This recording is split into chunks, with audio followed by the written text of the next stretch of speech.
Hello hi friends, ఇవాళ మా ఇంట్లో ఏం చేసుకుంటున్నామో తెలుసా? వాక్కాయ పప్పు. మీకు తెలుసో లేదో నాకు తెలియదు. చూడండి, వాక్కాయ పప్పు ఎలా చేస్తామో చూపిస్తాము మీకు. ముందుగా పప్పు ఉడికించుకొని రెడీగా పెట్టుకోండి, తర్వాత ఏం చేయాలో నేను చెప్తాను. ఇదిగో ఇందులో సీడ్ ఉంటుంది, ఆ సీడ్ని తీసేసుకోవాలన్నమాట మీరు ఉడికించుకునేటప్పుడు.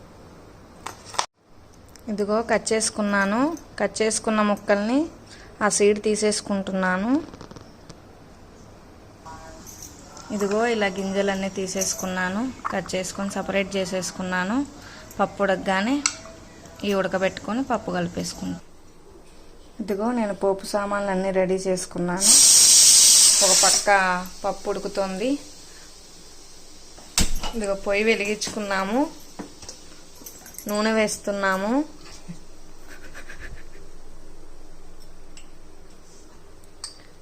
ఇదిగో కట్ చేసిన ముక్కల్ని ఇందాక నూనె వేసుకున్నాం కదా మనం బాండీలో, అవి మగ్గబెట్టుకుంటున్నాను అన్నమాట. ఇదిగో మగ్గిపోతున్నాయి. ఇదిగో మగ్గిన ముక్కల్ని పప్పులో కలిపేసుకుంటున్నాను.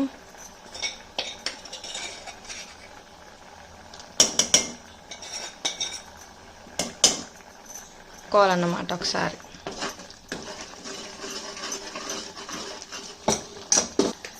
తగినంత ఉప్పు వేసుకోండి, మీకు సరిపడంత చూసుకోండి. మీరు వేసుకునేటప్పుడు టేస్ట్ చేసుకోండి. ఇదిగో ఓ పక్కన పోపు రెడీ చేసుకుంటున్నాము.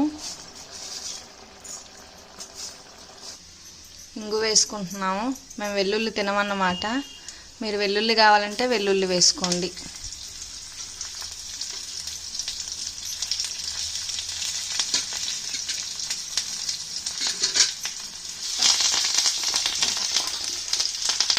ఇదిగోండి పోపు చిటపటలాడుతుంది.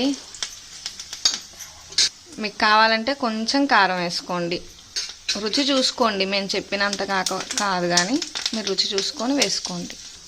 ఇదిగోండి పప్పులో వేసేసుకున్నాము.